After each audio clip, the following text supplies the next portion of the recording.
Okay, recording. Yeah. Okay. Thanks, Alpana. Hari Om, everyone. Thank you for this opportunity. And let me apologize in advance. Our family session also starts exactly at the same time. But I thought today, because of this, I just pushed it by half an hour. So it'll be slightly rude of my part to drop out after I finish my slides, but apologies for that in advance. So nothing that jumping straight in on chapter 7. And the reason why I feel it's a crucial chapter for my own learning and development is I found maximum amount of cobwebs being cleared. It's not that chapter 2 was not important, or 3 or 4 or 5 or 6, but I felt somehow this is the chapter, and chapter 9 and then subsequently gave a lot more sort of practical steps on how to, rather than just the theoretical construct which comes out in 2, 3 and 4. 3 is more practical, but 2 and 4, 5 is a bit more theoretical constructs. Let me jump straight in. I'm not sharing the slides because it just becomes a classic work presentation. Now on the 7.13, which where Lord Krishna identifies the reason for samsara, which is why is it that we are trapped. I think Krishna too covered it beautifully in the last session, so I won't repeat it, where he came up with he explained the Mohini story and the Mahabali story to bring the point across. Now, when you see the first chapter of the Gita, where Adi Shankaracharya can't be bothered to write any commentary, he says, whatever, I mean, all this is drama for Tamil cinema and Hindi cinema, but he starts straight from 2.11, which is the first shloka that, or 2.10 onwards, and the first shloka that Krishna says. But to summarize the entire first chapter and up to the second 10 shloka of the second chapter, he just uses 4 phrases. It says, Aham Yesham Mamayete. These are all my people and I belong to them. He says, Ahankara Mamakara is the root of all troubles. And he says, moments that starts, your entire trouble starts. You identify with one body mind, and therefore the entire trouble starts. And that was Arjuna's real problem, because prior to that, he had already committed to his mother that he's going to go and fight. But once he came onto the battlefield, it triggered a lot of whole bunch of emotions. Now, in 7.13, when Krishna identifies this, I found the Mohitam Nabijananti Mame Bif Paramavayam, that line. He said it many times before. He said it in chapter 2, he said it in chapter 4, he said it in chapter 7, again in the beginning. Now, in chapter 2, he says, in one shloka, he says, people are amazed to hear about this higher nature of what is this Atman, Brahman. Some people describe it, some people listen to it. But he says, after all that, nobody bothers. It's like, oh, wow, such an esoteric concept. Wonderful, wonderful. It's so nice to hear about it. And nobody digs deeper. And then in 7.03, he says, Manushyanam Sahasreshu. He says, very, very, very few in, this is again borrowing from Swami P. He says, of a million are blessed to get the knowledge, or at least get to a particular scripture. Of the million, maybe 1,000 get to a proper guru. Of the 1,000, maybe 100 are in waking state when the guru is speaking. And then less than 1 or 2 actually go and cross. And all of this, is, according to Swami P, says, is also the punyam that you carry forward. Each of this, getting the scripture, getting the guru, getting everything, is part of your punyam scale itself. Now, which is what Krishna is saying. He's saying there is very, very little effort put in to really understand who you are. That is really the real trapping that we have. And in 7.14, he says, Devi Haisha Gunamai Mama Maya Duratya Mameva Prapadyante Maya Metam Tarantime. There he is, it is nothing new. And this is Alpana's favorite shloka. He said this in chapter 3, he said it again in chapter 4, where he's saying, unless you switch to understanding my higher nature, understanding that my higher nature and your higher nature are one and the same, and you're merely participating in this body as a consciousness provider, you are going to keep getting trapped into this. So I found this 7.13 as the samsara karanam, as Swami P says it, and 7.14 as the tool to come out of this, or out of the best way that we can hopefully not keep getting entrenched and keep getting trapped into this one. Now, in Vishnu Sahasranamam, which some of us chant, and I know most of you in this group chant it very, very well, there is a Uh, and I've said this to my daughter because I've misguided her so many times. Where Parvati asks a question to Lord Shiva saying, "Is there a shortcut for pandits to say the Vishnu Sahasranamam?" And Lord Shiva says, "You just say Sri Rama Rama Rama." So say the name Rama 3 times. That's good enough. So I've already, I think my daughter goes in front of any Mahavishnu temple, she'll say this one, Narayana temple. So she'll only now to realize after chapter 7 that it is meaningless, what I was being saying, because Parvati's question is very critical. She says, Pandita, for the person who's already self-realized, instead of going and doing the whole Vishnu Sahasranamam, is there a short form? And Shiva says, for me, if you're already Shiva, then it's okay if you say Rama Rama Rama 3 times, not for the folks like us who are on this side of the fence. But which is why we always like Krishna, because he's the butter stealing, cheating God, and he's given us a bigger shortcut. He says, actually, there is no need. And he's in when Arjuna praises him at the Uttarabhaga of the Vishnu Sahasranamam. And Krishna says, Yovam Nama Sahasrena Stodamachati Pandava, Soham Ekena Shlokena Stutevana Samshaya. There, Krishna gives the real teaching. He almost gives the same teaching at the end of the Gita in the Vishnu Sahasranamam in that particular line. He says, many people are desirous of saying my 1,000 names, but as long as you get so aham, because soham in Sanskrit is so aham, you realize that you are that, or at least you make enough attempts to realize that you are that, or tattvamasi, or aham brahmasmi. It is more than enough if you just say one shloka. I think Alpana presented it even in the Vicharasagra session when she did the presentation. That there is no need to. I used to feel guilty till I went through the 7th chapter. Oh God, I didn't say my prayers today. I didn't chant this many shlokas. I didn't say Lalita Sahasranamam. I've been, walking and say. Those are all unnecessary trappings. The more effort that is put to, or at least to realize 7.14, I found the guilt is gone. I mean, it's not like, oh, I didn't do this, I didn't do that. That whole meter scale has come down substantially after 7th chapter, where I'm now able to say very safely, okay, as long as you are able to at any point in time invoke a particular something is either elating you or something is pulling you down, or I mean, we all get whipped either sides, or even when you're flat. If you're able to keep reminding yourself of the Atma Sarupam, and somebody asked Ma Sharda, SPG says this often. They asked Ma Sharda, how often do you recollect that you are Atman? I mean, she says that will be a sickness. If I constantly keep saying I am Atman, I am Atman, I am Atman, that will be like, it will be a mental sickness. She says, whenever I need it, I can tap on it. And which is what Swami P also says. He says, don't go home and tell your wife or your husband or your children saying, I am Atman, you are this. He says, no, just keep it within you. Of course, you will get intense emotions that will happen during a particular time. So my learning this was very nice when I came out of 7.14, listening to both SPG and Swami P lectures, is how do I center myself? 7.14 is an ideal state. It's like, almost understanding Maya fully like an avatara. But if you're not there, then what are the steps? So it goes back to SPG's famous Karma Yoga, Bhakti Yoga, Jnana Yoga, which is, Chitta Shuddhi, Chitta Ekagrata, and Jnanam. And there is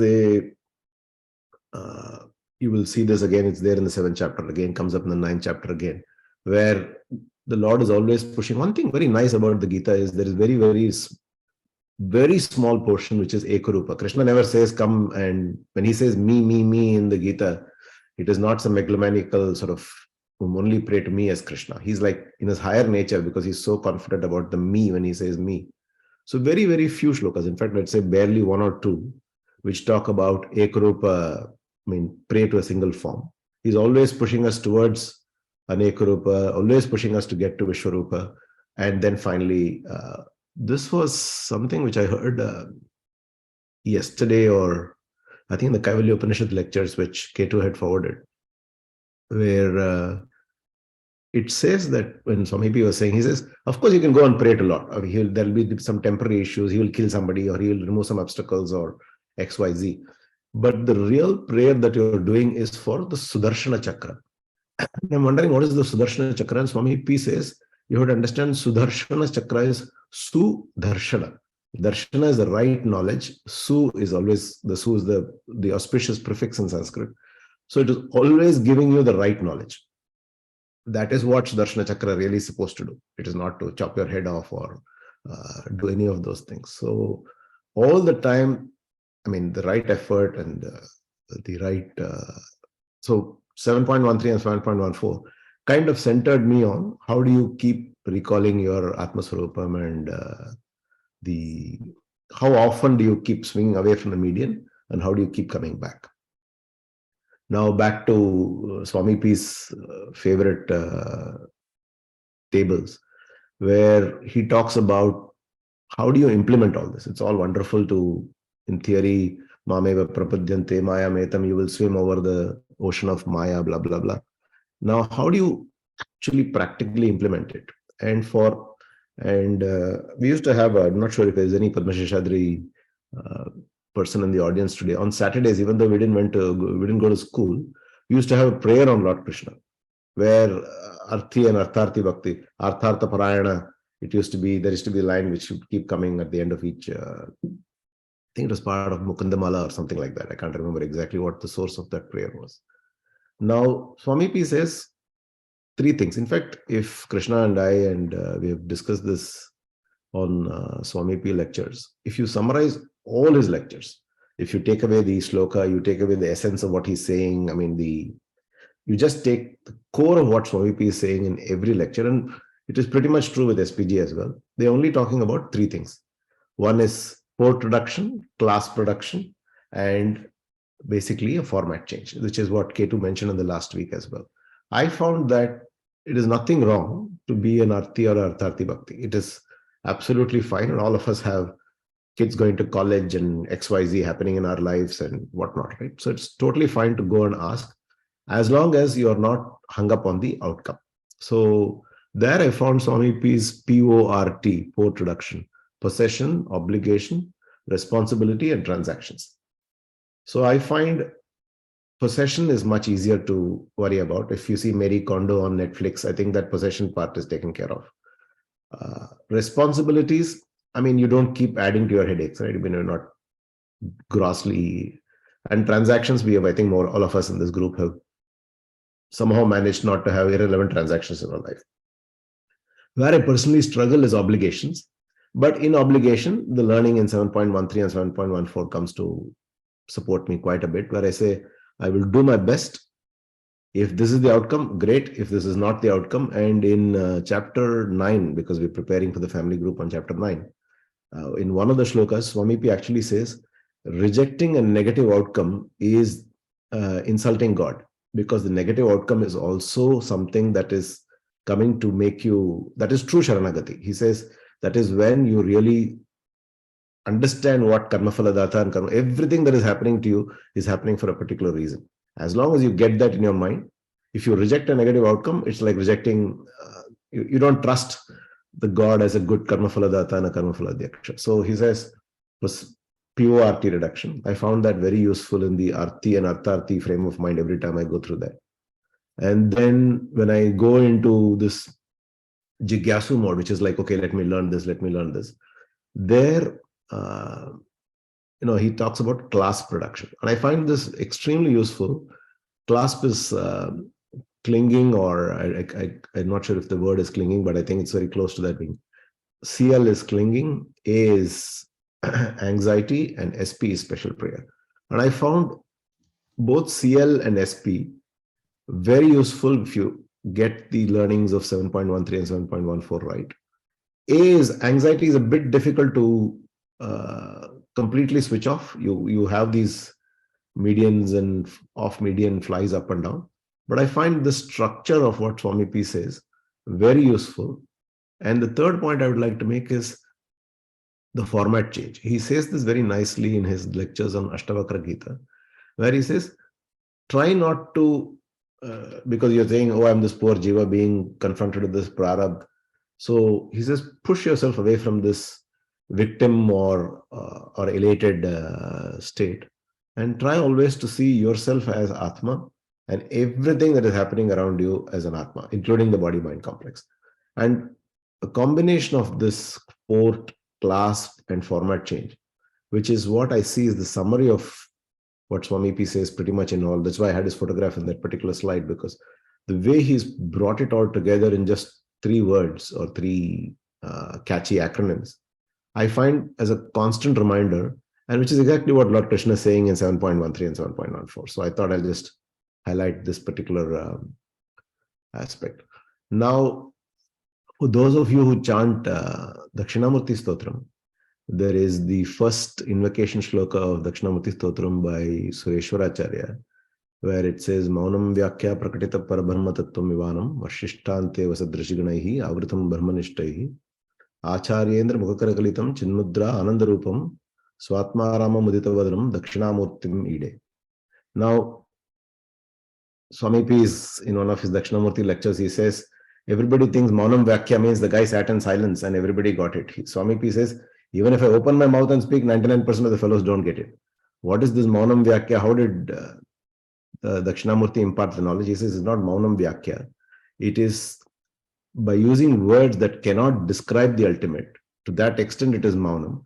But he explained everything using the Chinmudra. And I find Chinmudra as one of the best summaries of the 7th chapter, where the thumb, which is considered as is to denote the Brahman. The 3 fingers are the Shariyatrayam, Stula Sukshma and Karna Shariram. And the index finger is the non-existent ego, the Ahankara that pops up. I remember forwarding a Mr. Pot blog into the group sometime back. And I find that the Chinmudra, which essentially says when you complete the circle by closing the index finger onto the thumb, some people say to the bottom of the tongue, which is surrender, some to the top. It really doesn't matter. Now, this completes the circle. You get into this Purnamada, Purnamidam. So the zero that gets formed, or the circle that gets formed, is the Purnamada Shloka, which is what SPG explains in one. And if you see the concept of the 7th chapter, he says everything is para prakriti plus apara prakriti. There is nothing which is, it is not that everybody other than me is para and apara prakriti, and for some mysterious reason I alone am this poor jiva who's suffering through this particular Alpana just posted saying 5,000 years back also people were saying the same thing, and I was telling Alpana before we started the session, it was probably the same set of people, same Krishna, same Subbu, same Alpana, same Sridhar, same Mukundan and Srini, and all of us sitting and talking, maybe not on Zoom, but maybe sitting in some ashram and saying the same thing. So it's probably the same deja vu for someone like a realized person. It's probably the same set of guys coming in and going. It's like so it is not that I am not para and apara prakriti. For some strange reason, I've been cursed not to be consciousness, and I'm this funny body stuck in this body mind. But the 7th chapter truly centers you into understanding, at least for me, how do I look at myself? You wake up in the morning, and when you say Pratasmarana Stotram, and how do you center yourself to say, okay, maybe it doesn't work. It doesn't, honestly, to be honest with you, it doesn't work 90% of the time. But even if it works 10, and the 10 goes to 11, 12, hopefully over time, that's a great achievement for me.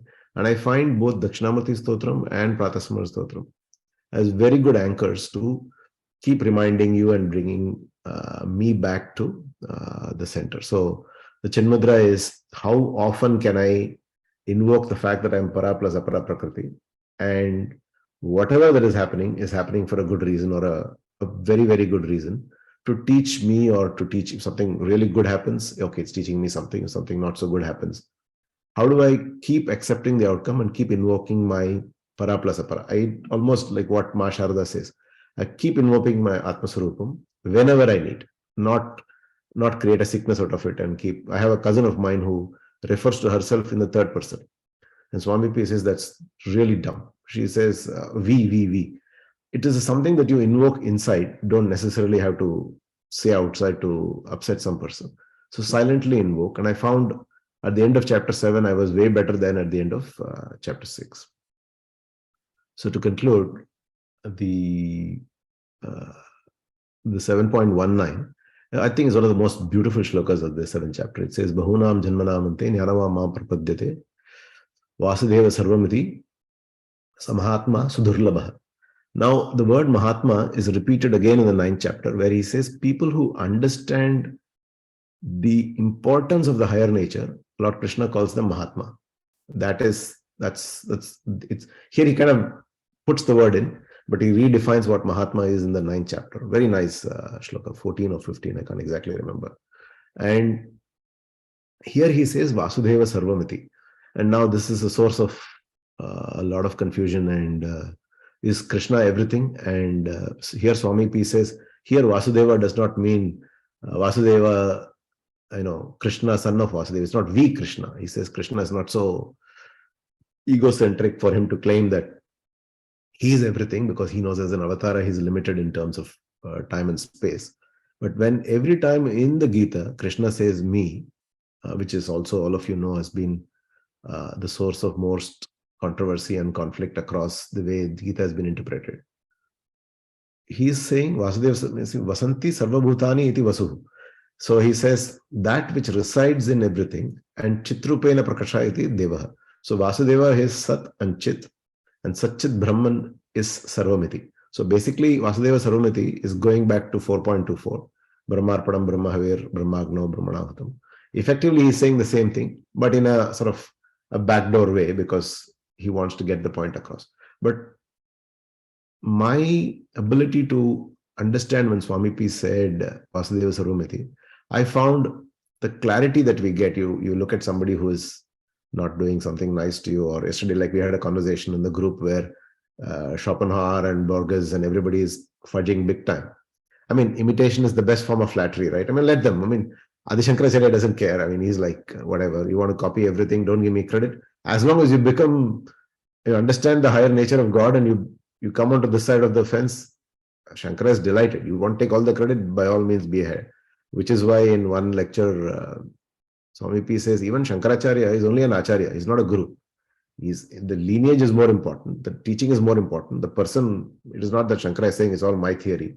It goes several lineages back, goes all the way to Lord himself. So everybody wants to take credit, be my guest, but as long as you're able to use that and to come to the other side, and you're not entrenching our ego. So I found this Vasudeva Sarvamiti as a line, a very useful line. And this is something which he said in probably the most profound shloka of the Gita, which is 2.16. And he also says it in the end of the Gita. Sarvadharman Parityajya Mamekam Sharanam Vraja. No different to what I know that we have 18 chapters to go through and learn and everything, but not many shlokas are too different to what he's saying in 1866. So maybe he's already said it a few hundred times. And just to keep that grand sort of Tamil movie or Hindi movie type ending, he ends it in a very profound way, where he says, Sarvadharman Parityajya Mamekam Sharanam Vraja. Again, here he's not saying only surrender to me as this individual Krishna. Surrender to me in the sense that me as a higher nature, understand your higher nature, and then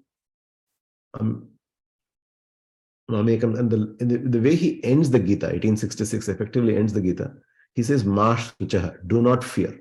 He doesn't say, I will rewrite your prarabdha, everything will go away from you. He says, when Janaka gets self-realized, his guru does not tell him, oh, now sun is shining from different parts of your body. You have, big halo around your head. He looks at Janaka and he says, Abhayam vai praptoti Janaka. You have become fearless from today. Nothing that is going to happen to you is going to affect you at all.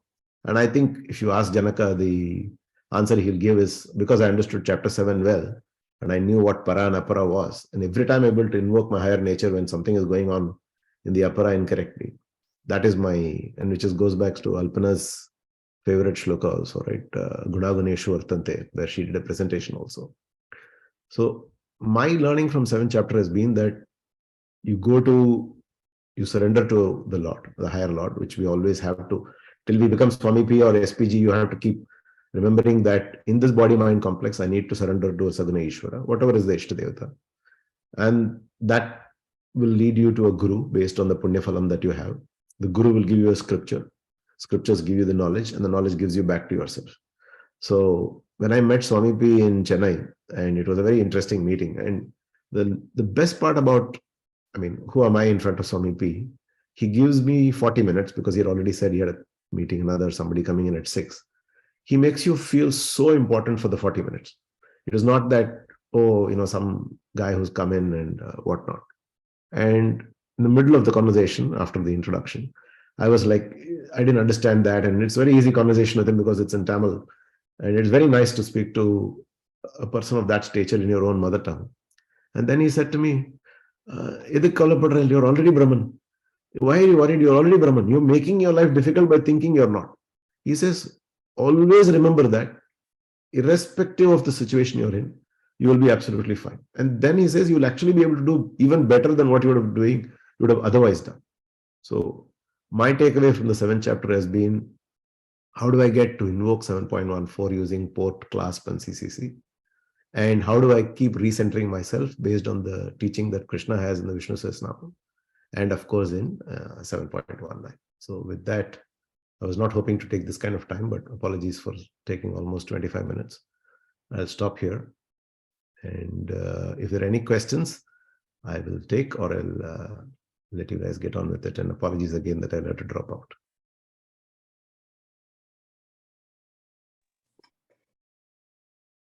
That was lovely, Sridhar. Thank you for encapsulating the entire Vedanta into these 25 minutes. I think that was very good summary of chapter 7. So if anybody has any questions, please raise your hand or just ask.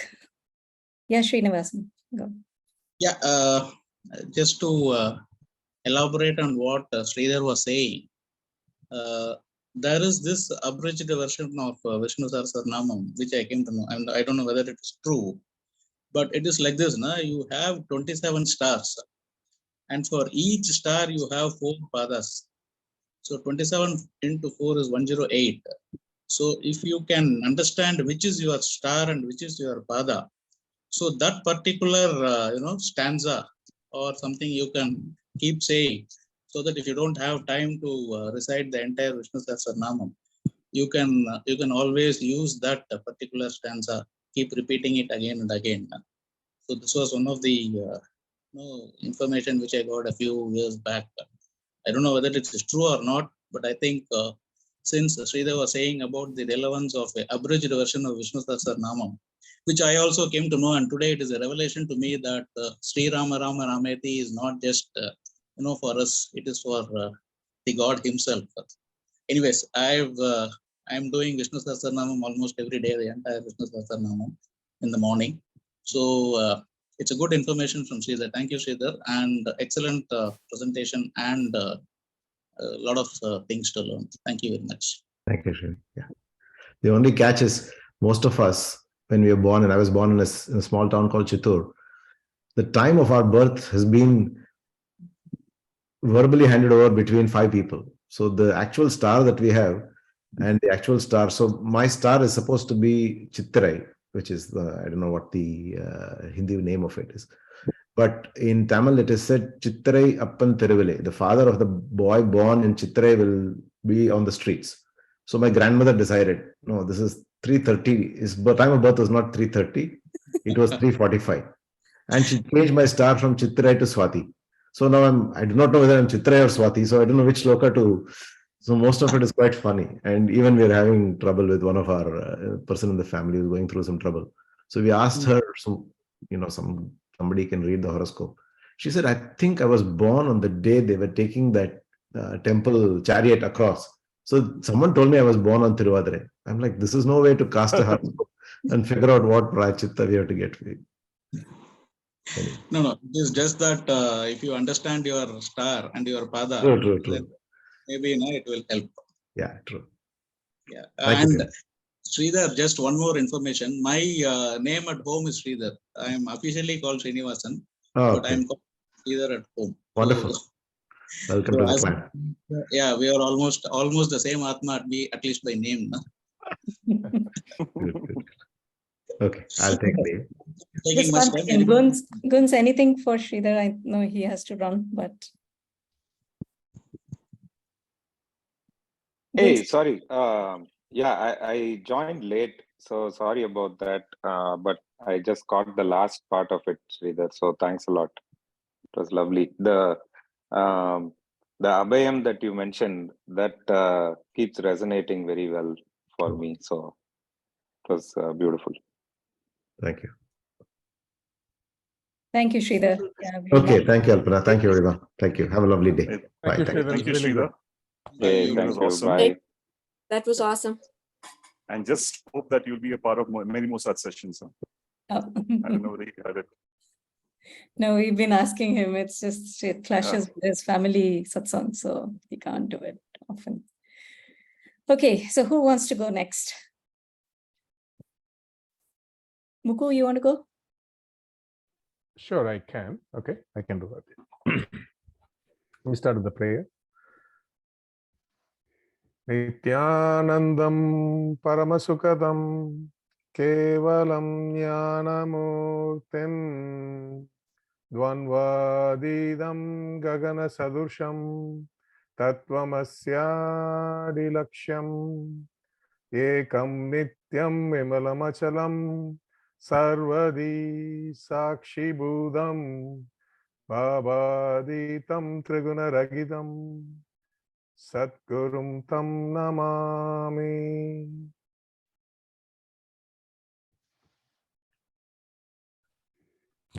I had a couple of slides. Let me open it up just to not lose the thought. So for me, the key aha on chapter 7 personally was the 7.4, 7.5, and 7.6, where the 7.4, oops, the 7.4 about the whole sequence of constituent of cosmos, right? When we wake up, we see the world as it happens. What does that constitute of?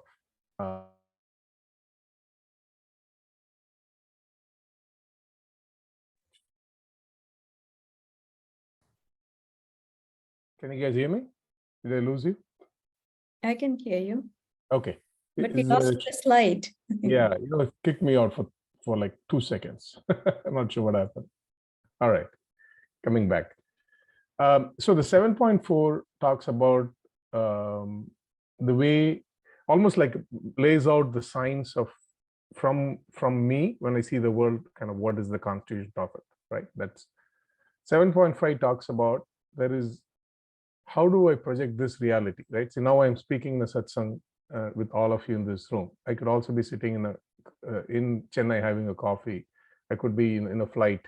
There is a reality I'm projecting right now, right? So that reality, the source of it is Bhagavan, the Brahman, Paramatma, whatever you want to call it, right? He kind of articulates that concept that the source is me. And then on 7.6, he says everything comes and goes back into me, right? As a concept of Brahman or Paramatma, depending on which tradition you come from. So the fascinating part of this personally for me is, how do I mean, knowing all this Maya and all this framework of Advaita that goes on it, right? The reality I cognize is this, right? Whatever is right now going on in front of me, right? There is an identity that I'm Mukundan, and there's whatever, like Sridhar was alluding, the ups and downs I go through. There's life throws curveballs. Sometimes it takes, you struggle with it, sometimes you come back quick, right? But it's not, I still have not experienced identity or staying the identity that I am the Paramatman or I am the source, right? When I am the source, when that Paramatman is experienced as an identity, then there is no powerlessness or as fear, right? The word is, we won't be afraid of anything at all. So that was, I think, the kind of the big aha was this science, right? How do I, whatever identity I carry today, I always wondered about what is that, how do I manifest whatever I'm manifesting right now, right?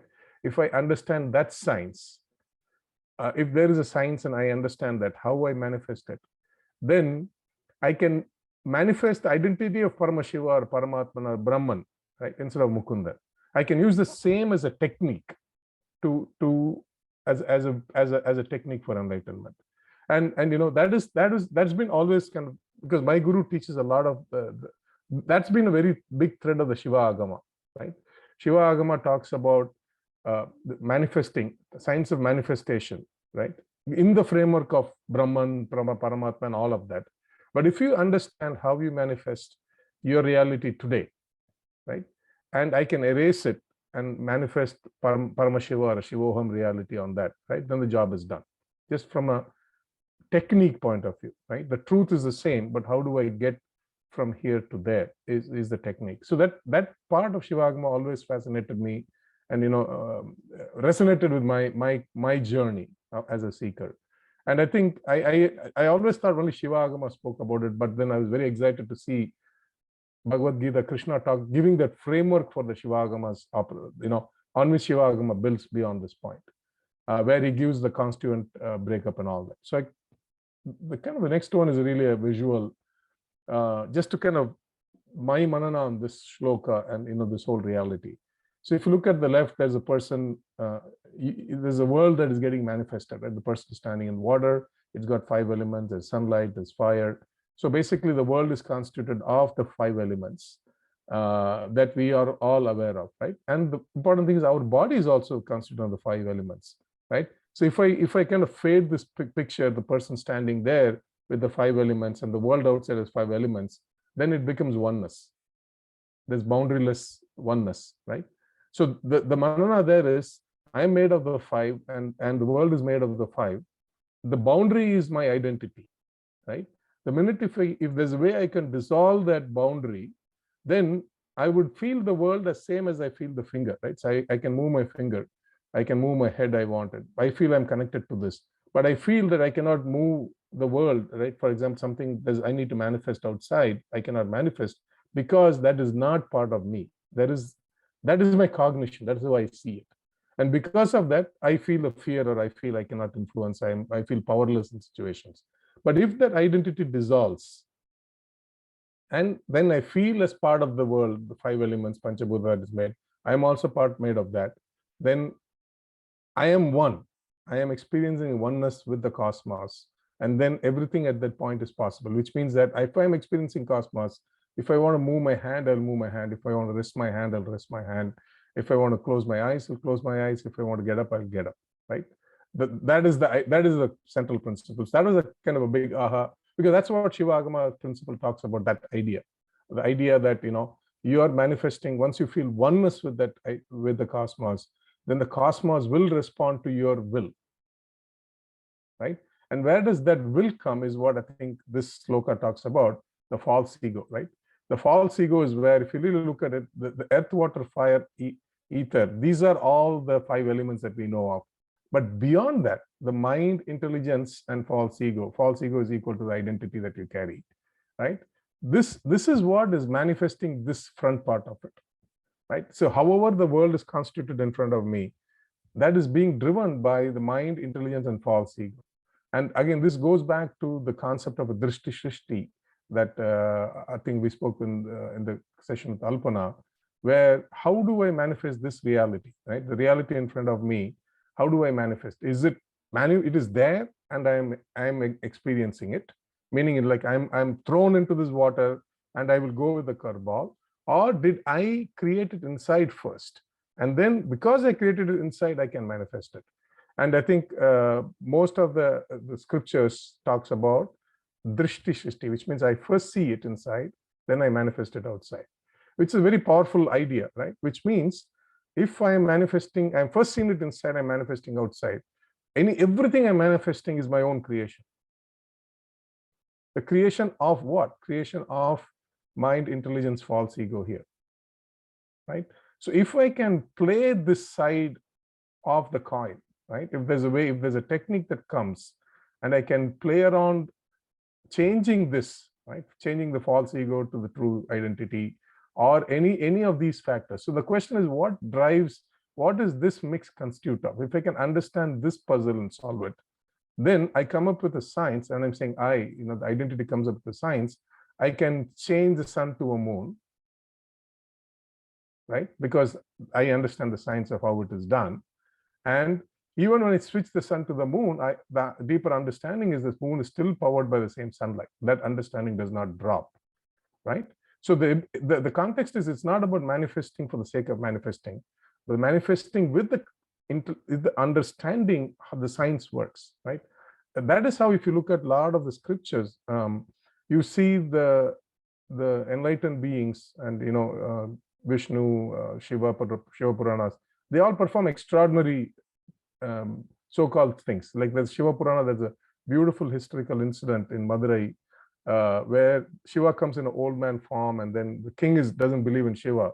So Shiva will become, there's a stone elephant standing in front of the kingdom. He'll touch it and it'll move like a real elephant, right? It'll become a real elephant.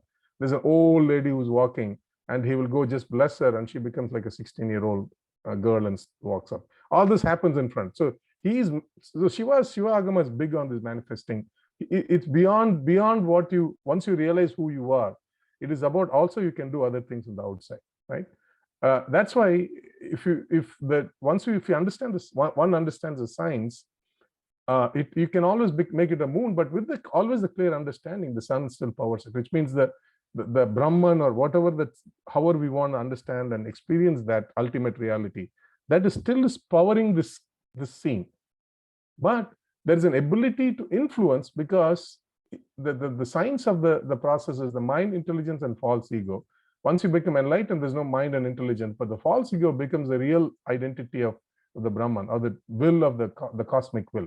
So then once we can align with the cosmic will, then the manifestation can happen the way it is. And that's exactly how the science of how, if you look at the Puranas and even Mahabharata, right? Krishna many times will change the cosmos outside.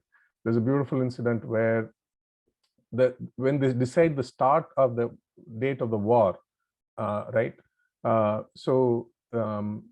They go to, I think, one of the brothers who is a great astrologer, and he will pick the date where the Kauravas will win, right? Because that's how the whole thing. Per astrology, the Kauravas will win when the war starts on that day. But what Krishna comes out to find out and says, oh my gosh, how do I fix this? Because if they start the war on that day, the Kauravas will win, because that's kind of the science of astrology. You cannot change it. So what Krishna will do is, the previous evening, he will go to the river bank and do Amavasya Tapasya, right? So he will give this Shraddha. Then the moon and sun will come and say, hey, Krishna, what's wrong with you? It's tomorrow. It's not today. Krishna says, no, because I'm doing it today and you both have come together here, now I'm shifting the calendar to today, right? So this is an example of how even the Panchabhutas, cosmos, everything aligns to the enlightened master's will, as well as to Bhagavan. A lot of historical stories, if you look at Mahabharata, there are like 15 incidents where Krishna does this, changes the reality outside to align to something else for a bigger cause of dharma. And that's to me, that is a fascinating part. And these three shlokas kind of points to that underlying signs of manifestation. Just one slide on, just to kind of explain this a little bit from a very simple way. Again, this is how we all seen. This is really an old technology, right? Projectors, when we were in, I think, BITS, we were using some of this. If you look at it, right, there is the way I'm kind of relating to that is, there is a projector, there's a bulb inside it, it's getting powered by electricity, right? With the electricity, the whole infrastructure is gone. So the electricity is nothing but the Brahman, or the identity of the superior energy, right? Without which nothing will work. So that powers everything. The sun that lights everything, including that lights me to be able to see this reality.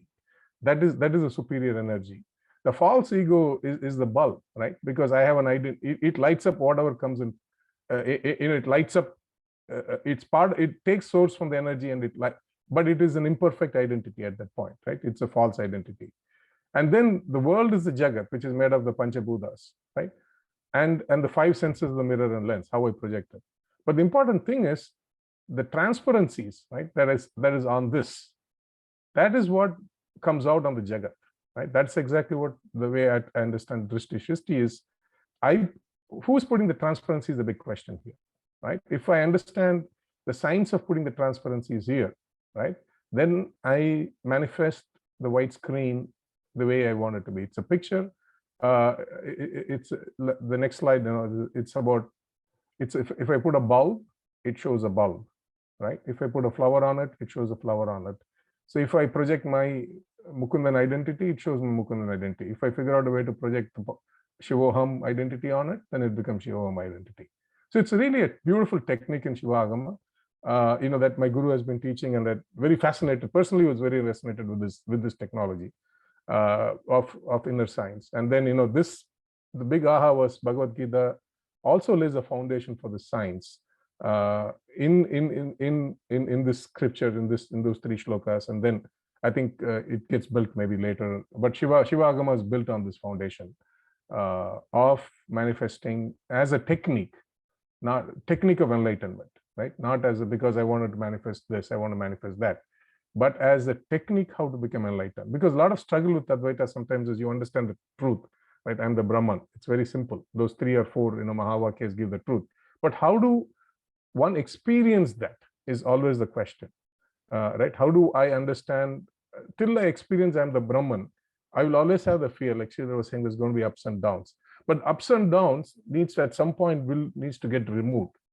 That's when the enlightenment state becomes. It is always a state of powerlessness or joy or bliss, however we call it. There's no ups and downs. It is, that's it.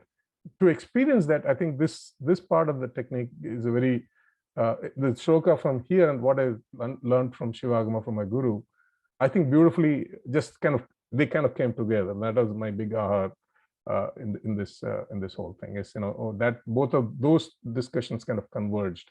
And other aha was, I think last week Krishna was saying, Jiva, Jagat, Ishvara becoming one linear line.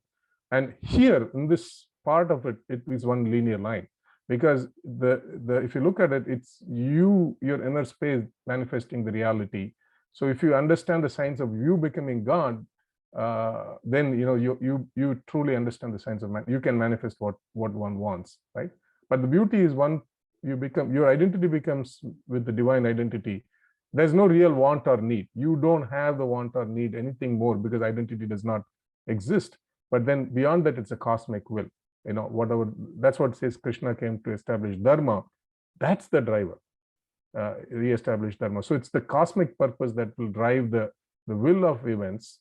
There's no like, oh, I want to have a cup of coffee, so even if I want, I can manifest it. My guru says there's nothing wrong if you want a cup of coffee, you manifest a cup of coffee, nothing wrong with it. But the need for that will drop away. You just will start manifesting the cosmic will, because you are that identity. There's no more the body identity is dissolved at that time. In that identity, you are just flowing as part of the Ganga. Like a twig in the Ganga, you are just flowing with that. And with knowing that, you can change things if you want to.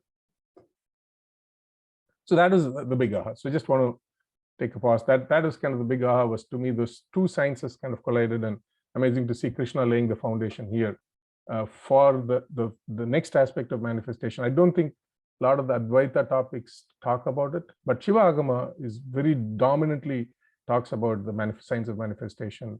And there's Advaita, based on my understanding, Advaita stops with Turiya state, but Shiva Agama talks about a Turiya Theta, where you understand, this science, and you play with the canvas.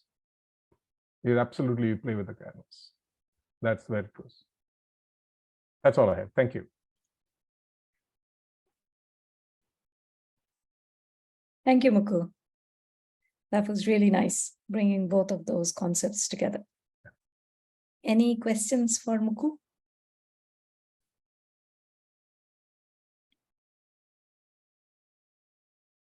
Okay. I actually like the Drishti framework. Yeah, I think it's also used in many of the motivation talks that you conceive and then you achieve, right? So you need to start thinking about it in your head before you start manifesting it in the real world. And this was one of the questions which Richard Hadley also answered, when he first became the guy to have clocked 438 wickets. So people asked him in this interview, how is it that, in such a short time you've been able to do this? And his answer was just this Drishti framework. He said, before I run down to the stumps to bowl the ball to the batsman, I, play it in my mind, and I see the ball being flung from my hand and, destroying the stumps on the other side. And that's exactly what happens every time he comes to bowl, right? So it's a very nice takeaway. I just wanted to understand, you said something about Turiya in Advaita, and you said something else. I didn't catch that last line. Turiya Can you Theta. just repeat? Turiya Theta. And that is That's the fifth state that Shiva, a lot of Shiva's scriptures talk about. I don't know if Advaita speaks or not. I have not seen that. But Okay. Turiyatita means, Turiya means it's the fourth. Yeah, it's the fourth state. Turiyatita talks Jagrat about, Swapna. yeah, correct. Turiyatita talks about you are the fabric, you can manifest. You influence the white screen. Yeah. Okay. You as in, like, not as a small identity. Yeah. The Paramashiva, You understand the science behind the whole. Yeah, you understand and the science behind it, and you can apply it when you want it. And a lot of masters will do this.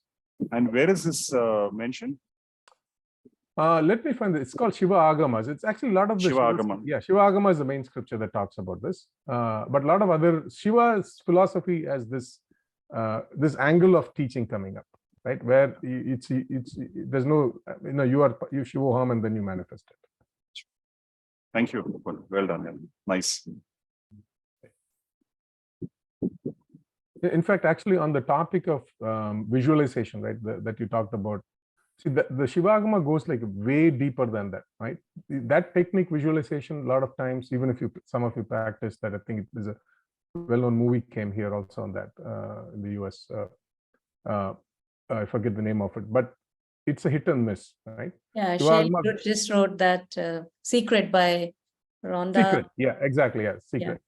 Yeah. That movie, but that secret is only half of the truth, right? That's why if you try it, if any of you attempted it, I have experimented with it years back. It's a hit and miss, right? It's better than not doing it, but it is not the total science of changing the bulb on the projection. And that's where I think there's a completion theory. I think Alpana asked me once, why do I complete it? That comes from that theory, actually. So maybe another time we can talk about it. But the science of completion from Shiva Agama is a true end-to-end manifesting science, right? And then it clearly shows you what stops it and what makes it happen. Then you go with the process. So that what Westcott is only half. They've not read the Shiva Agama yet. Otherwise, you'll see a movie and they're getting patented soon. So you read the book actually. No, I listened to more of my guru's teaching. So when you have the luxury of a guru, right? He always will squeeze all the fruits that you need and feed it to your mouth. That's why for me, now reading the scripture is a big for me, because it's given a lot of these understandings as part of the journey, as just very, very easily, right? Listening conversation. When I see that Krishna talking about it, like I really, wow, I mean, this is the framework on which it runs. Nice. So Mukku, excellent talk. I had a question. When you talk about this people manifesting and changing things, have you experienced that firsthand, or have you seen your guru or other Siddha Purushas doing that, and so that it really becomes believable for you? Meaning, one is reading about the stories that you were talking about and mentioning that Krishna does 15 times in Mahabharata, but I was just curious if you have had any personal experience on that side. Yes, I've seen my gurus do it, and I've also experienced it myself, right? My guru's big line of push in the last 4 to 5 years is using this technique to move from Aham to Shivoham. That's the path he's been pushing the last 5 weeks, all his initiation, everything. So basically, even though you have the identity, if you start dropping in, if there's a certain thing I do and I can drop to the Shivoham identity, and then I manifest something and I see it, right? And see it for 5 minutes, doesn't matter, right? Then you start catching up on that. Yeah, the answer to both is yes. Cool, thank you. Sorry, if time permits, can I go for a question? Yeah, sure. Yeah, so SPG was a revelation to me. I was always knowing him as Sarvapriyananda. Okay, anyway, last month Sarvapriyananda Swamiji was in Mumbai car, and there is a 3-hour video on his recitation there. So I happened to see that maybe 2 weeks back. So in that he was talking about the Sankhya philosophy and the Advaita philosophy, and the analogy what he was giving is like, we are seeing a play and then we are seeing a movie. So when we see a play, we still feel the people in the play are real, right? But when we see a movie, it is like only the screen is available and all the characters in the movie, they go away once the movie is finished. So just the question is, whether the Bhagavad Gita deals with the Sankhya philosophy or it goes one step ahead to Advaita philosophy also, which says that the Atma Paramatma itself doesn't exist, and the entire thing is like Brahman or no, nothing exists. It's like a Sunya. So the Bhagavad Gita deals only with the Sankhya philosophy, or it touches the Advaita also. This is my question. Could be very what to say, basic question, but still, if somebody can clarify this, I would be a little more keen to understand this better. Thank you. Yeah, my understanding is it's an Advaita philosophy. The Bhagavad Gita. Bhagavad Gita, yes. Okay, thank you. I don't know if anybody else thinks otherwise, but that's my understanding. There is a chapter called Sankhya Yoga in Bhagavad Gita, but the Sankhya there means knowledge. It is talking about Advaita philosophy emphatically, but that is Sri Adi Shankaracharya's interpretation to, it's part of Sanatana Dharma. So there is Brahma Sutra, Bhagavad Gita, and the Upanishads as the Prasthanatrayam. And whoever can put all this together and give a comprehensive point of view, we accept that as a darshan. Sanatana Dharma folks accept it as a darshan. And one of the most prominent is Sri Adi Shankaracharya's, and he has arguments and points against like why all the other things could not be true. But for completeness sake, there is Sri Ramanujacharya's, which looks the whole thing as Visishta Advaitam, a special form of Advaitam. Then there is Sri Madhvacharya's, which is called Dvaitam. There is definitely clearly a Lord and then all creator and all the created. But Advaita philosophy is the one that we all lean towards, since we follow Swami Dayananda, Swami P, Swami SPG, Swami Chinmayananda. All these books, all of them come directly through the lineage of Sri Adi Shankaracharya. And hence we are all Advaitins here. Yeah, thank you. And I think what I'm understanding is you can come, again, they're all paths and techniques, right? Because some being resonates with more of a bhakti emotion. Some people are intellectual, right? They resonate with logic. So I think the paths are different based on the inclination of the being. But once the ultimate is experienced, it's no different. I think I heard Swami SPJ beautifully, I think, quoted this saying, on this side where we're enlightened, we have a lot of questions and no answers.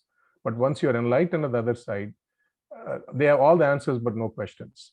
Because it's the same, at that point, everybody experiences the reality, which is ultimate truth, right? Again, these are all words we are using to learn and go through the journey.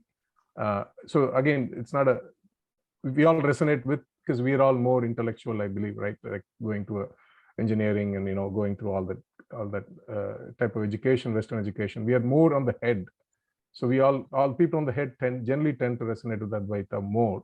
But that does not mean that it's not that they're just paths. That's what we need to understand in the framework. Somebody likes music, somebody likes art, science. It's just they're all paths. But once you reach the destination, that's why the truth at the destination, if you look at enlightened masters talking, there's not a lot of, you won't see dissonance in there. Yeah, understand. See, I've been following Bhagavan Ramana Maharishi for a very, very long time. So, like his books by David Gottman, all is a question and answer session with Ramana Maharishi. So he always says, go back to the thought of who am I. You find out who you are.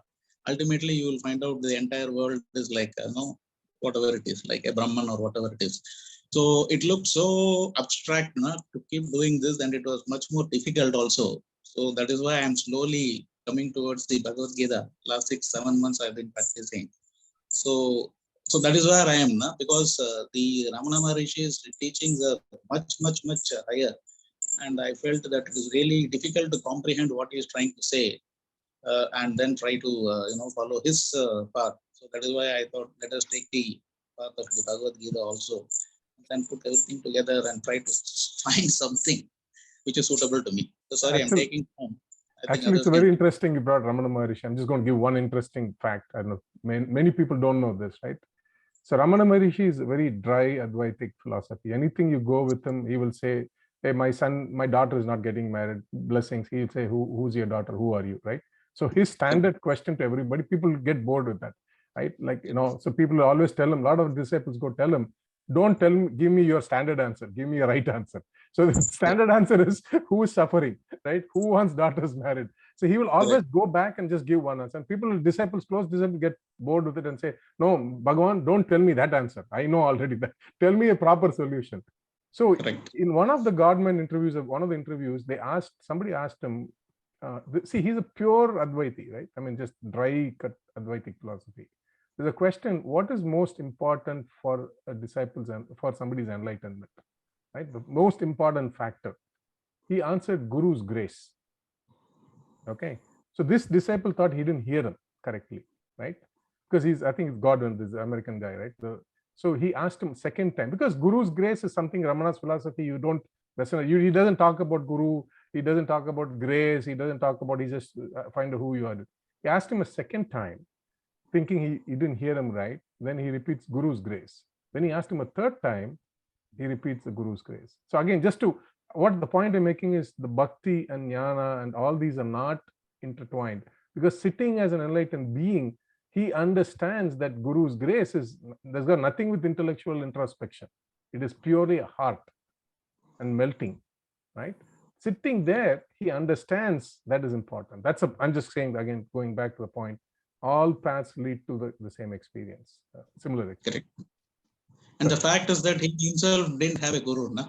So that is correct. He himself, and he never proclaimed anybody as a disciple or a guru. So he never involved in the guru's disciple psychodrama also in his own, I think very rarely 1 or 2 people is given initiation.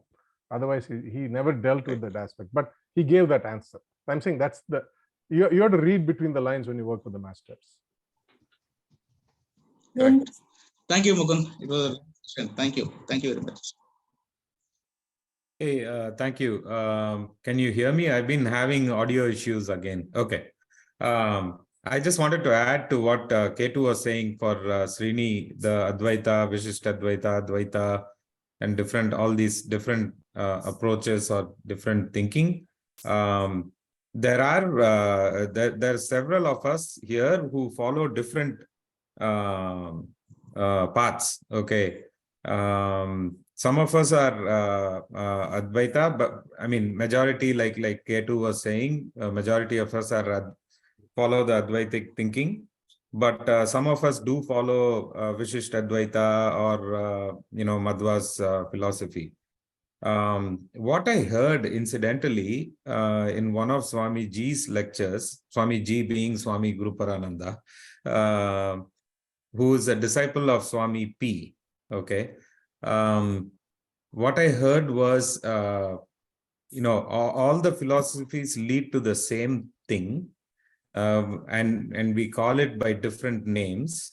And one of the things that happens with Advaita is it assumes that whatever approach you want to take with bhakti, jnana, and all that, it is all accepted. Everything is accepted. And you can think of climbing one step of stairs instead of another step of stairs, right? But the door is the same. You have to go and open the door. I felt that was a very nice analogy. So, if any of us are true experiencers, like Mukku was saying, then none of it would actually matter anymore. That's kind of what Swami Ji was saying. I'm not saying that because I haven't experienced any of it, but we're all kind of in the journey together. Well said, Guru. So that one more, Swami Dayananda, the Guru's Guru, he would also say the same thing. He says there are many ways to enter the temple through different gopurams, but there is only one sanctum sanctorum, and that you enter through knowledge is the Advaita. Okay. Who else wants to present on chapter 7? I can present, Alpana, if anybody else wants to go, that's fine too. No, you can go. Okay. Go ahead. Let me, I prepared just one slide.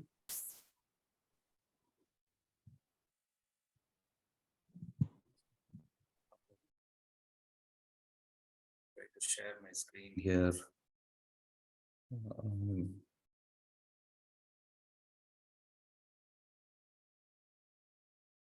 Sorry, I've been using Teams so much, it's kind of, it should share now.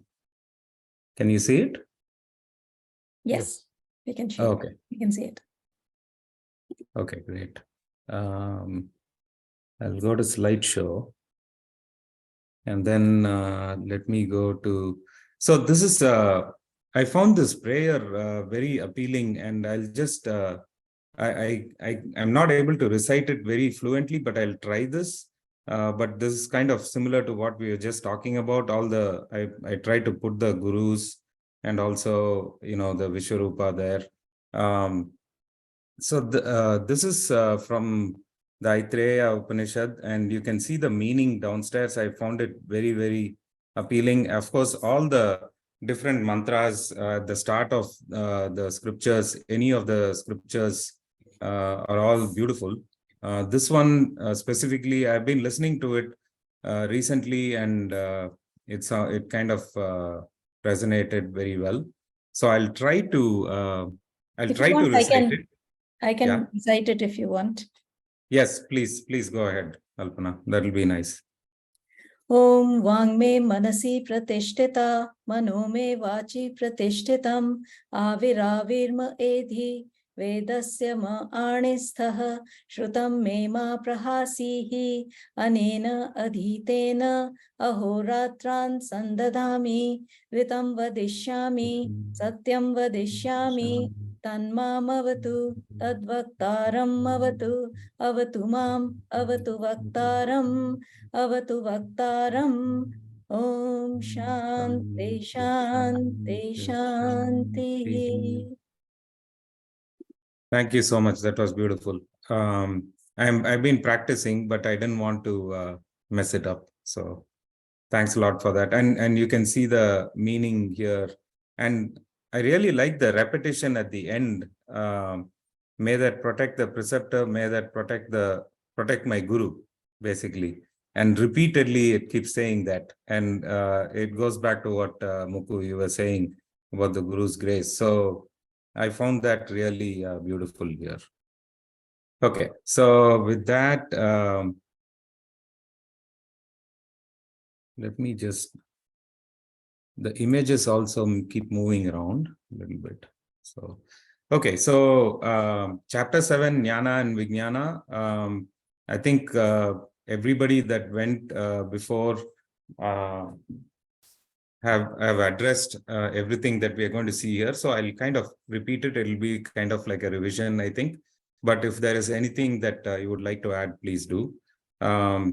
This chapter I found is itself like beads on a string, which Krishna was describing in the chapter itself. It's the entire thing, entire creation and sustenance, dissolution, everything is like beads on a string.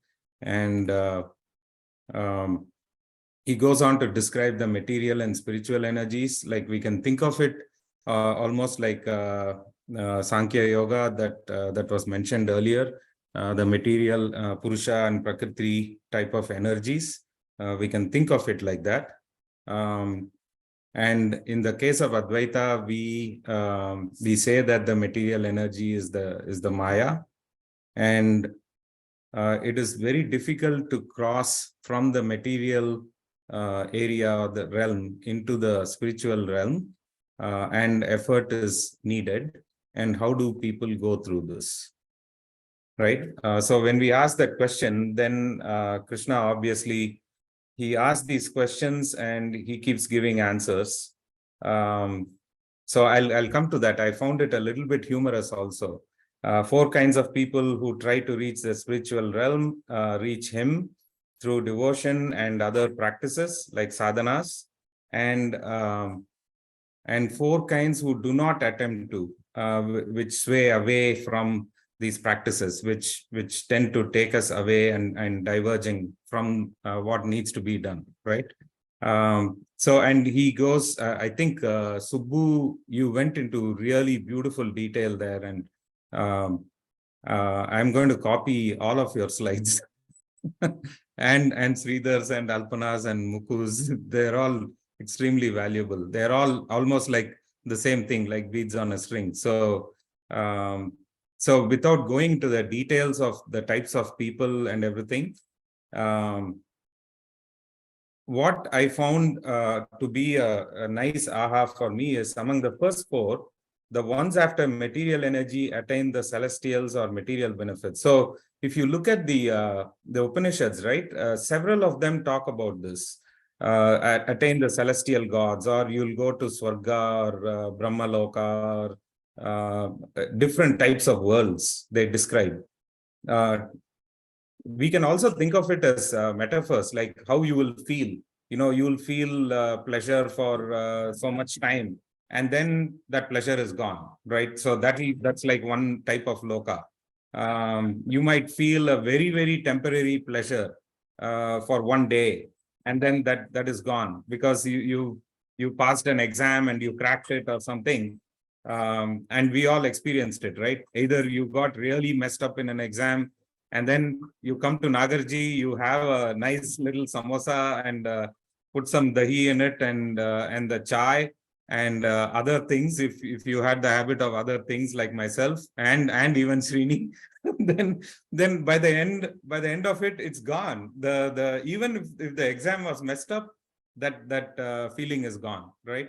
But then again, you get into the cycle. So the essential point being, if you want to get out of the cycle of up and down and pleasure and displeasure, then you have to move away from going after material energy or materialistic thinking, which means a lot more effort is needed to cross that. So it's basically a repeating thing. And then Krishna goes on and says that, you know, I just call it the arrogance of Krishna, but I just find it like he just declares, you know, I am omnipotent, I am omnipresent, I am omniscient, and I am everything. And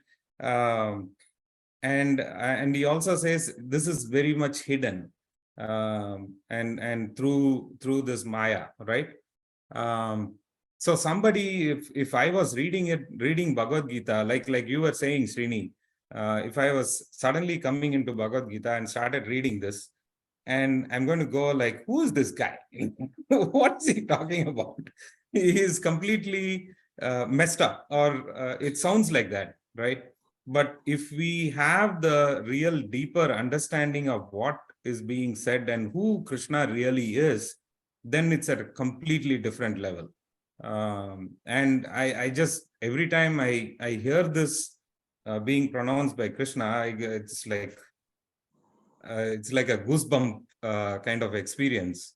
And if you are sitting quietly and listening to Bhagavad Gita lectures by one of the Swamijis, it's just phenomenal. So I have to actually go back and listen to this once more. As we've been going through it, I went back and listened to Swamiji's lectures on chapter 6 and then chapter 7, and it's just very, very beautiful. So I would also recommend that if you want to go back and listen to the Swamiji's talk about it. So, and then Krishna declares that that's who he is, and he hides all of this through his Maya, and this is where the Advaitic thinking comes in, right? Because that everything that is manifested, it's just manifested, but it's not. It is. This is something that I had a big debate in our mothership WhatsApp group. It exists, but it is not real.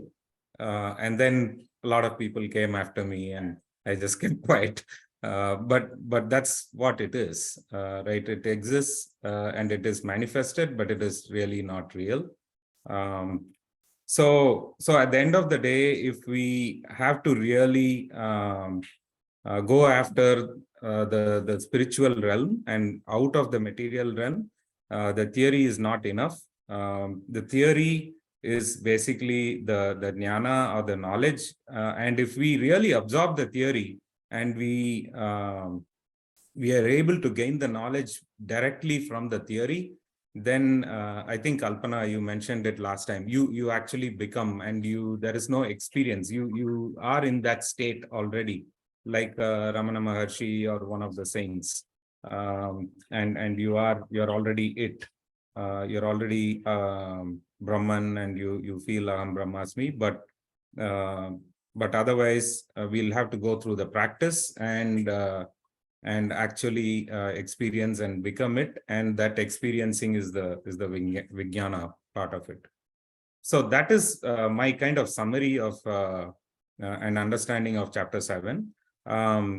Just really quickly, I'll walk through this. There was a talk by Swami SPG, and incidentally, Srini, you were asking the question on the different philosophies and different thinking. I had kind of a similar kind of thought when I put this together last time. And Swami Sarvapriyananda, he had a very beautiful way. In fact, he had a flip chart in this talk. I'm trying to remember where he did this talk. It was probably University of Michigan or maybe somewhere in the US. Oh yeah, I remember now. It was in the University of Arizona, Vedantic Society of Phoenix. Okay, so I'll try to send the link. He just took a marker and started writing on the flip chart. And I really love that about Swami SPG. He just starts writing and he starts explaining like a true professor. And first he said, okay, science says that objects, which is the material world, will generate consciousness. Okay. And then religion and theism and all that says that consciousness actually generates all of the objects or the material universe. Then he gets into Sankhya. Sankhya says there are two parallels. There is the spiritual and the material. So this is how Swami SPG was showing it. Consciousness and objects, they are both like parallel things. There is equivalence between them, but an object cannot be sentient or conscious unless the consciousness is embedded in it. So this is the Purusha Prakriti kind of thing. Then he also says, there is all the different philosophies, Advaita, Vishishtadvaita, Dvaita, and it basically, Dvaita, Vishishtadvaita are modifications of the Sankhya, consciousness object parallelism. And finally, he comes to Advaita and he says, consciousness leads to objects, but not quite. Because so he puts a dotted O. And I thought that was simply like, that was my big ahas, like that dotted O is Maya. So it looks like an object, it's manifested, but it is dotted, which means it's really not real. Okay. I just wanted to put it here because I found this kind of connected with chapter 7. Then Swamiji goes on to, how do you go through the stages of spiritual progress? So Pamara is, in the Dharma, Artha, Kama, Moksha kind of ladder. He says, okay, this is uncultured means it only going after sensory pleasures. Then Vishayi is, they follow the path of Dharma. Like most of us are like Vishayis. We try to do our duties. We try to be a good person and follow the laws of the universe.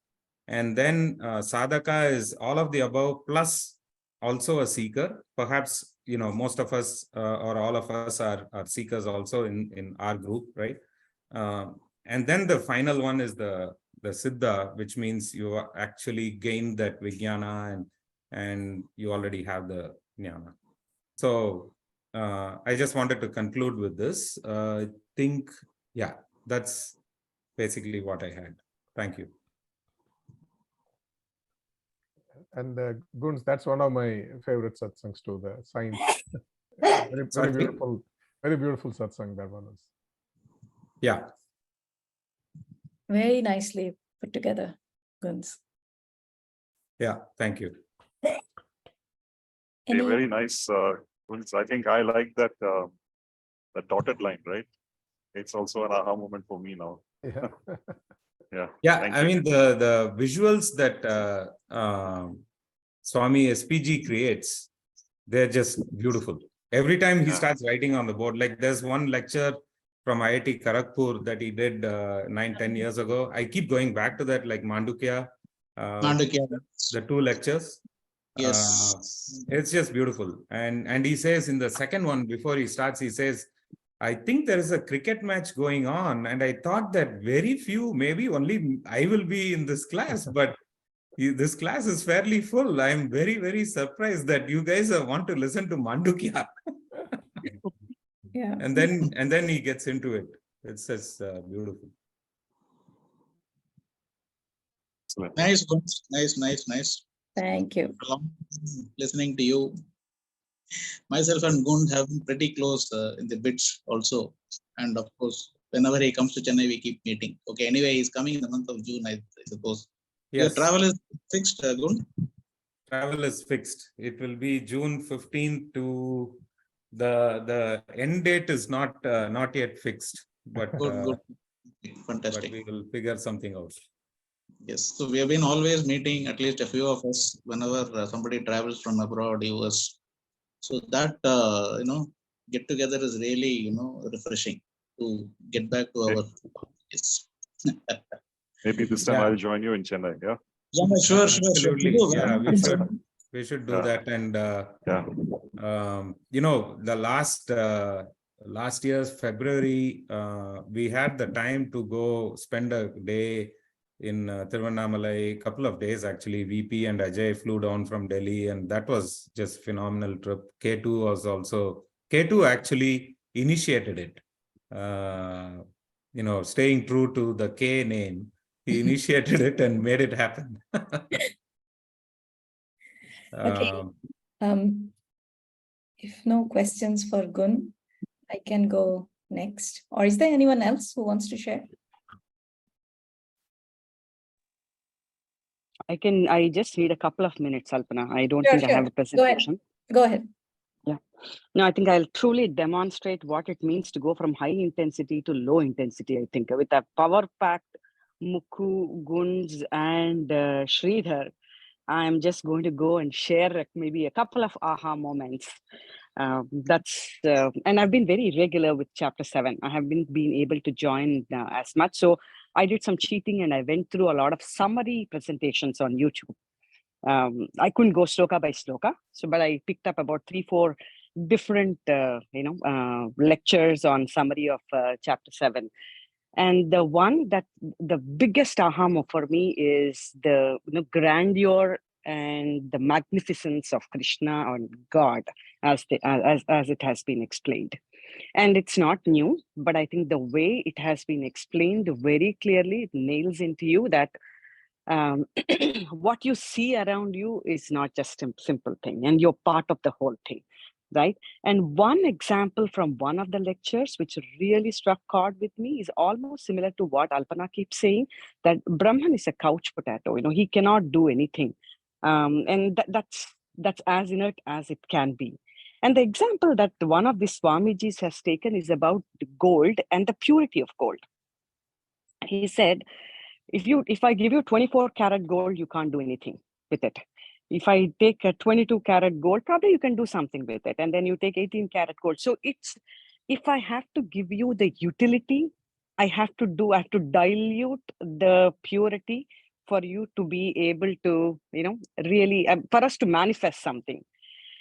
I think that example really made me realize, why do we have a manifestation around? I think when you see a tree, when you see a physical thing, when you see a human being, all of these are manifestations of God, but in a way that we can understand, we can relate to it, and they, again, there is a parallel of karma cycle going on, but everything is pure consciousness.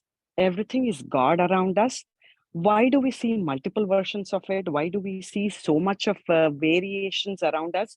Or when we ask very trivial questions like how Hiranyakashipa asked, right? Do you have God in this pillar? Do you have God in this tree, in this plant? There is.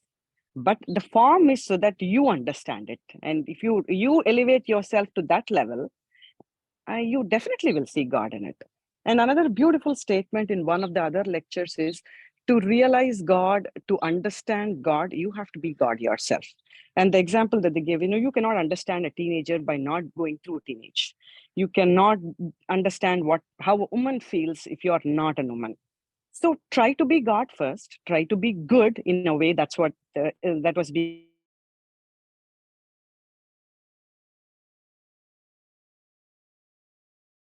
And then you will, what is this? I think it's all about all of these summary lectures that I've been hearing is about the just simply grandeur, I would say, of what God is. And of course, there are a couple of other aspects like jnana, vijnana, and clarification between the two aspects. I joined that conversation of our group. It was very good.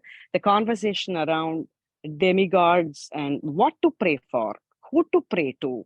And Krishna saying that even if you pray to all of those, I am the one who is giving you faith. I am the one who is giving you, a blessing in form of those gods. These were also good call outs, but for me, the huge aha moment is about starting to really realize everything around us is the same manifestation of that bigger principle, right? And the last one was, for the first time I've heard, how did the universe start? I think for the first time I've heard that there are 8 principles that God created, which was an intermediate stage. And then after that, it's of course a multiplication. So that was another, as a statement, that was, okay, the things we were looking for, what happened? Is there any different intermediate states? I think that was another sort of made me to visualize things a little more easier. But like I said, not a whole lot of what I can show as a presentation, etc. But I think I'm very comfortable with what probably I missed out on the details, but an overall summary and ready to go into 8. Beautiful chapter, beautiful summaries, as I heard. Very nice, Shyamla, and thank you for bringing out a lot of nuances, the little things, I think. So that was very good. Okay, so we are at 10:30 my time. If you have maybe 7-8 minutes, I can go because I'll miss next Yes. days. No, please, Alpana, yeah, go ahead. Yes. So and for me, it's just 2 things. So hopefully it'll be covered very quickly. The first one was, I wanted to go back and visit the Gyan and Vigyan. I know we've had many presentations and we said Gyan is theoretical knowledge and Vigyan is experiencing that. So in a way it's right, but I just want to explain it a little bit again so that we are not confused with what we are looking for. So from that angle, I'll just reiterate my understanding one more time. So Gyan is Aham Brahmasmi. Now, Aham Brahmasmi, the Brahman can never be experienced, whatever you do, because Brahman is not an object. So Aham Brahmasmi can never be experienced. So I'm sorry if it's a letdown, but that Gyan can never be experienced. And if I have to give an example as close to that, if I say I am Alpana, is there an experience that I'm having? I don't think I can call it as an experience. I am Alpana is just a very convincing argument that I have with myself. I am Alpana because that's the way I have known myself, maybe because of all those reasons. But there is a conviction, but there's no experience. I don't think I am Alpana can be classified as an experience because what is Alpana? Alpana is not an object. So I cannot experience it. So when we say that Vigyan is experiencing Gyan, I don't think it is from that angle. You can never experience Aham Brahmasmi. So then what is Vigyan? And when he started the chapter, Krishna said, Vigyan Sahit, I will tell you about the Gyan. So what is this Vigyan he's referring to? So he is talking about experience. Now, what is an experience? I think if you remember that famous equation that Swami SPG has written on many those flip charts. consciousness plus object of experience is experience. So what is an experience? It is whenever this consciousness, which is Brahman, when it comes into contact with some object of experience, then we get experience. Now, in this chapter, when Krishna started, the fourth and the fifth famous shlokas, I think many of you have also reiterated. So he talks about two prakriti. One is apara prakriti, the other one is para prakriti. So apara prakriti is, the five elements and the three man, buddhi, chit, ahankar. So if you see any object that we experience, it is one or the other product of these things only. So when I say a product of these, man, buddhi, ahankar is probably on one side, the objects are on the other side, and they look at each other and then they experience it. Man, buddhi, even though it is insentient, it is jad, but it is powered by the consciousness that I am. So that's one.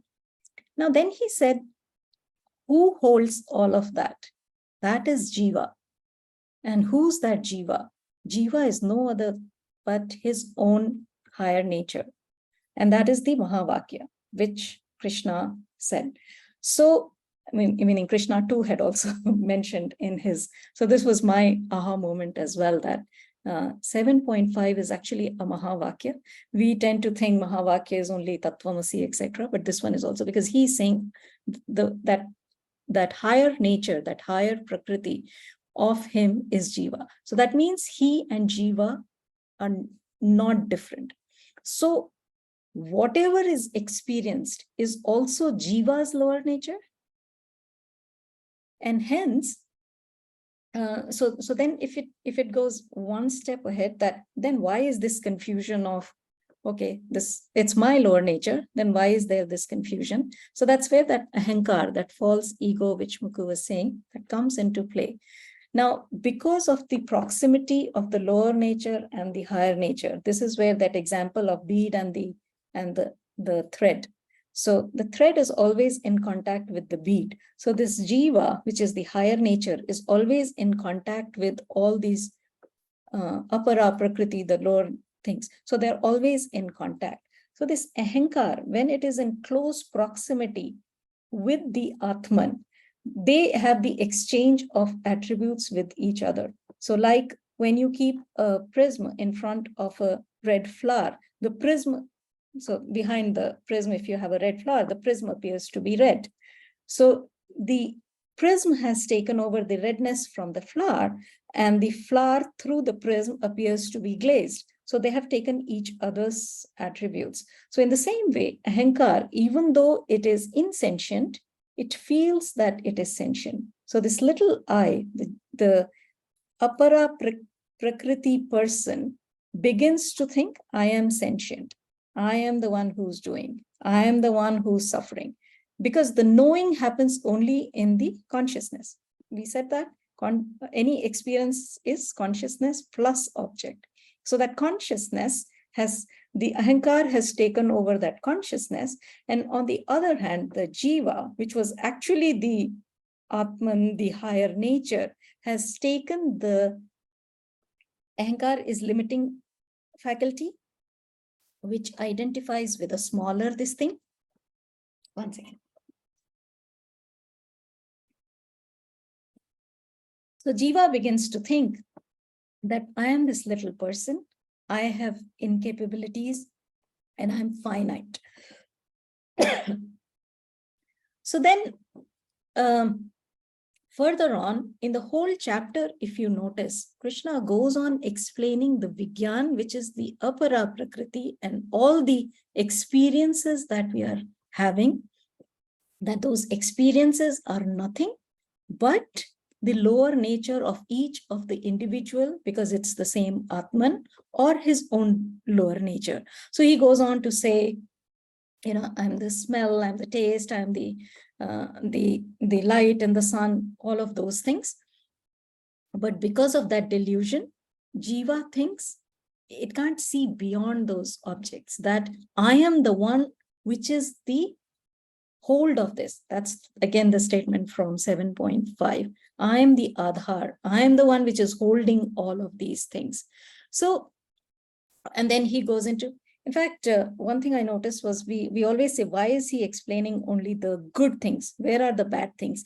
He does explain in one phrase in 7.12 that other Rajasic and Tamasic bhav, which include krodh, calm, lust, everything. So all the bad things also, anger, anxiety, all of those are also included. So I think what I'm trying to say that all these experiences are nothing but me. And that is what is meant by Vigyan. That whatever is being experienced, whatever you can experience is actually nothing but Brahman itself. Because it is its consciousness which is making things appear as sentient. It is its existence which is making things exist, because they don't otherwise exist. The dotted O.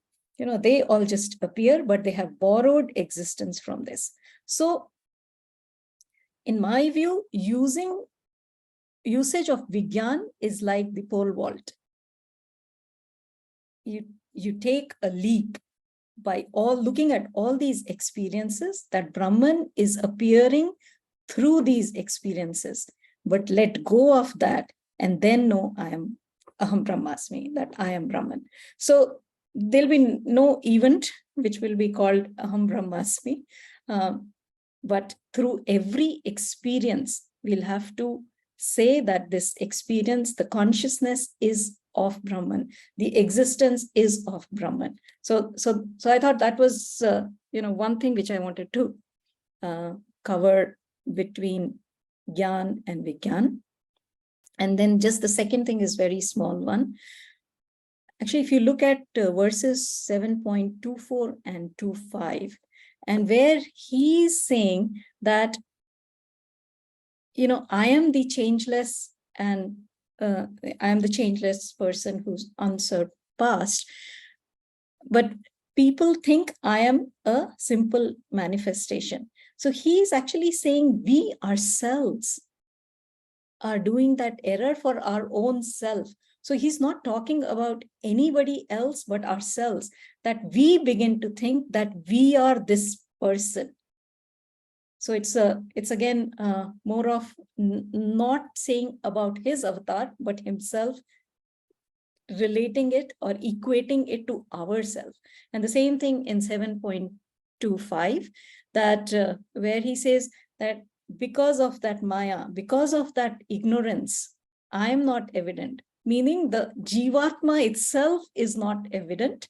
And even though the Jivatma is birthless and deathless, we think we are actually dying and taking birth. So those two shlokas also were very profound, in the sense that it's not talking about even a Krishna avatar or a god or anybody. It's actually talking about us, that how deluded we are, that we see ourselves to be this limited person taking birth and death. So those were the two things which I thought were very profound.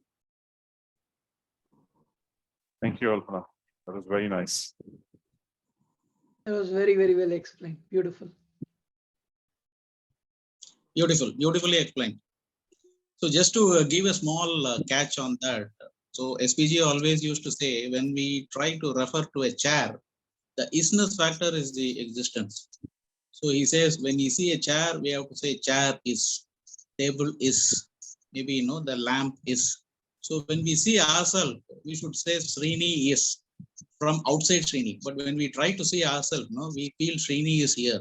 So try to see yourself as a separate person than what Srini is from the outside. So this is one practice he's trying to inculcate in us, so that we differentiate ourselves from this body and then practice what the Srini is. So this is a small He also sometimes turns it around and say the better way to say is isness chair. Isness qualified as chair. So isness stable. Even chair is kind of confuses, but he's saying you can also say isness chair. You're qualifying the isness as chair in that particular chair. Yeah, no, absolutely. from the outside. I think that is where is the real crux of the matter is. And if we try to practice this, I think we can elevate to the next level at least. Thank you. Thank you very much. It was very interesting. Thank you. Thank you. Guns, anything from you? Hey, yeah, very beautiful, Alpana. So on the Vijnana, from how you explained it, so basically Vijnana is still experiencing in the projected, in the manifested kind of state, right? So, because you cannot really experience what is beyond. So just to expand on it, which Ketu had touched upon, that looking at all the Sagun thing, you have to go to the Nirgun. That it is not, so Vigyan is actually going to Nirgun, but using all this experience, you have to negate what is Mithya. So what you will be left will be Brahman, which is Nirgun. So that's the best experience you can have. So that's what I was saying. I don't think I'm denying any of the statements made, but if it is trying to get the experience of Aham Brahmasmi, that's not what it is. It is using all the experiences, negating the guna part and reach the Nirgun. That is Vigyan. Yeah. Yeah, and it's actually very convergent with the Vigyanmaya Kosha also, right? It's exactly the same thing. So it all comes together very nicely. Correct. Okay, so, I just wanted to make sure I got the funda exactly right. Because it's hard to write it in a lot of detail, and sometimes it can get lost, and it may feel that, oh, you will experience Aham Brahmasmi, but that nobody can ever experience. So we have to use whatever is available. So that's why this is the first time he's gone into how the creation has come into existence, so that we can look at whatever you are seeing in those little few words he's explained, like all the 5 elements. So everything is made up of those 5 elements and how we experience it. So that's our subtle body. So bringing them together is where the experiences are coming from. So that's the Vigyan part of it. The experience which is coming through it, but you have to negate it all because it is Apara Prakriti and reach the Para Prakriti from there. The Nirgun, Nirakar Brahman. No, that's beautiful. In fact, I find this aspect of this aspect of this principle gets me to a very fearless kind of state. Yeah. That's what gives a lot of let's say motivation, or it inspires. It's very inspiring. Thank you. Thank you. So sorry we are late. It took longer than I thought, but all right. Om Purnamada Purnamidam Purnat Purnamudachyate Purnasya Purnamadaya Purnamevavashishyate.